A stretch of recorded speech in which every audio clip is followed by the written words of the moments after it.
Good evening. আজকে আমাদের বাড়িতে কুমড়োর বেগুনি হচ্ছে। অনেকে কুমড়িও বলে, তো আমরা বেগুনেরটাও বেগুনি বলি আর কুমড়োরটাও বেগুনি বলি। যাই হোক, তো আজকে সবার ইচ্ছা করেছে শীতকালে গরম গরম তেলে ভাজা খাবার। বৃহস্পতিবার বাইরে সেরকম তেলে ভাজা বসেনি, তাই বাড়িতেই একটু আয়োজন করা হয়েছে। মা তৈরি করছে। এই হলো কুমড়ো। কুমড়ো থেকে এখন জল ঝরিয়ে ফেলা হচ্ছে। এবার কুমড়ো বেসন একটু ডোবানো হবে, বেসন একটু লঙ্কা দিয়েছে। আমার একদম লঙ্কা ভালো লাগে না, শুধু বেগুনি হবে এটাই ভালো লাগে। কিন্তু এদের আবার তা নয়, এদের আবার লঙ্কা দিয়ে খেতে হবে বেগুনি। ঝাল না লাগলে আবার শীতকালে ভালো লাগবে না। ওদিকে তেল গরম হচ্ছে, এদিকে প্রিপারেশন চলছে। গরম তেলেতে তেলে ভাজা ছাড়া এটাও একটা আর্ট।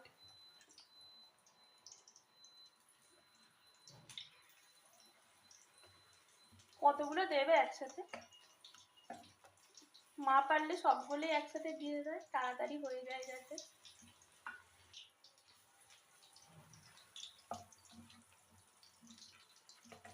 হেভি সেন্ট উঠেছে, খেতেও তেমন ভালো হবে। আপনারাও বাড়িতে তৈরি করুন, করে খান, সবাইকে খাওয়ান। আজকে আমরা খাচ্ছি, কালকে আপনারা খান। তারপর এই যে ওলটানা, এই ওলটানাটাও আর একটা আর্ট। এগুলো আমার দ্বারা হয় না, আমি যখন ভাজি একটা করে ভাজি। আর একটা চলে গেল, এখনো এতগুলো। আমি হলে একটা একটা করে ভাজবো, একটা একটা করে তুলবো। মোটামুটি 1 ঘন্টা 1.5 ঘন্টা টাইম লাগবে আমার এগুলো ভাজতে। এত আর আমি জানি না, কিন্তু খেতে ভালো হয়। একটা একটা করে ভাজি, ভালোই লাগে খেতে। যাই হোক, এখানে আস্তে আস্তে তৈরি হচ্ছে এরকম তেলে ভাজা, তার সাথে মুড়ি। ব্যাস, সন্ধ্যেবেলার জল খাবার, ইভিনিং স্ন্যাক্সটা পুরো জমে যাবে।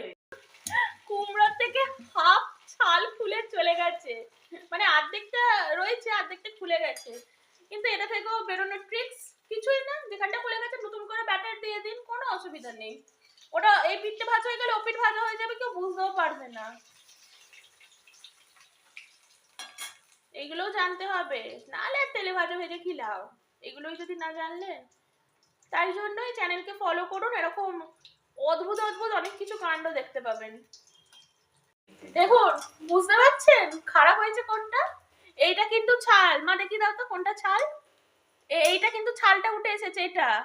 আর যে কুমড়োটা থেকে উঠেছে সেই কুমড়োটা দেখো, এটা থেকে উঠেছে। বুঝতে পারছেন উঠেছে? আর্ট, এগুলোই আর্ট। বোঝা যাবে না, যে খাবে সে টেরও পাবে না, এত কাহিনী। আমাদের বাড়িতে একটা ইঁদুর আছে, সেই ইঁদুরটা এগুলো খেয়েছে।